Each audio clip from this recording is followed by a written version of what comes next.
آپ کی نہیں اس کی آپ کی آڈیو.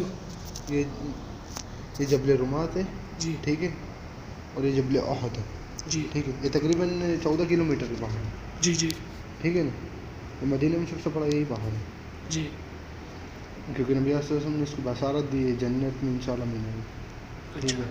نبی صلی اللہ علیہ وسلم اس سے بہت محبت کرتے تھے جی اس پہاڑ سے, اس کا نام احد رکھا گیا ہے جی ٹھیک ہے. یہ واقعہ ہے احد کا ٹھیک ہے.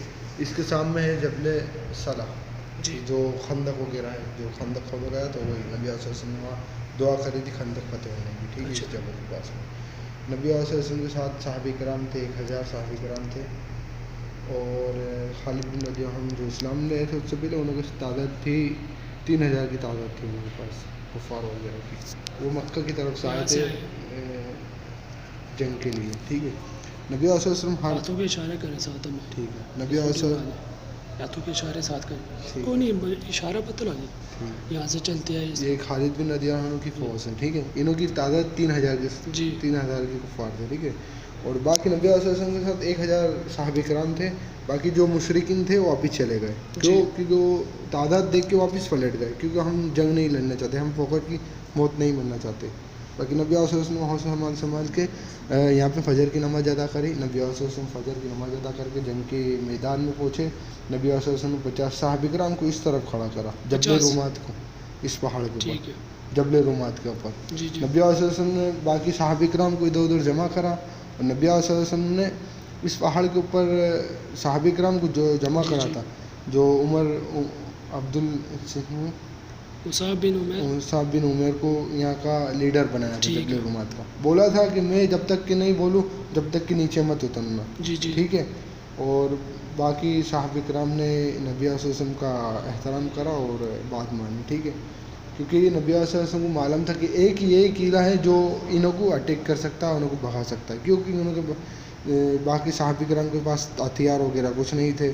انہوں کے پاس ساری تعداد میں سب چیز تھی, تلوار وغیرہ. انہوں کے پاس خالی تیر کمان وغیرہ بھالا وغیرہ تھا ٹھیک ہے. جب یہاں سے انہوں نے اٹیک کرا انہوں کو تیر کمان وغیرہ سے, تو انہوں کو یہ لشکر واپس بھگ گیا ٹھیک ہے. جو صحابہ کرام تھے انہوں نے بولا کہ لشکر تو فتح ہو گیا ہے, لشکر وغیرہ بھگ گیا ہے تو اپنے فتح ہو گئے تو چلو نیچے اترو. باقی جو صحابہ کرام 2 تھے وہاں اوپر کھڑے ہوئے, انہوں نے نبی صلی اللہ علیہ وسلم بات نہیں ٹالی اور وہیں کھڑے رہے, کیونکہ نبی صلی اللہ علیہ وسلم جب تک کہ نہیں بولتے ہم نیچے نہیں اتریں گے. باقی صحابہ کرام اتر گئے اور فتح خوشیاں منانے لگ گئے. تو خالد بن رضی اللہ عنہ نے دیکھا پیچھے سے کہ یہ خوشیاں بنا رہا اور انہوں پہ پھر اٹیک کرا جائے, کیونکہ یہ پورے پہ کوئی نہیں ہے جبل رومات کے اوپر. پھر واپس سے لوٹ کے آئے, ادھر سے وہ ایک وادی ہے, ادھر سے اتر کے آئے اور اس کے اوپر چڑھ گئے خالد بن رضی اللہ عنہ. اور باقی صحابہ کرام کو قتل کرا گیا جو اوپر کھڑے ہوئے تھے, اور باقیوں کو نیچے قتل کیا گیا. نبی صلی اللہ علیہ وسلم کا یہیں پہ ہی دانت وغیرہ بھی شہید ہوا ہے, اور نبی صلی اللہ علیہ وسلم کو پیچھے سے سر وغیرہ پورا پھٹ گیا تھا. نبی صلی اللہ علیہ وسلم آخر جا کے یہاں پہ گر گئے تھے جبل رومات, جبل احد کے اوپر. اور حمزہ رضی اللہ عنہ کو بھی یہیں قتل کرا گیا. حمزہ رضی اللہ عنہ کے پیچھے سے آ کر بھالا گھسا دیا تھا ٹھیک ہے. نبی حمزہ رضی اللہ عنہ کو سینہ وغیرہ نکال کر ان کو چاپ کر چھوڑ دیا گیا تھا ٹھیک ہے. بس مہربانی. میرے پاس تھی اس میں ویڈیو کلپ, باقی بند ہو گیا. اچھا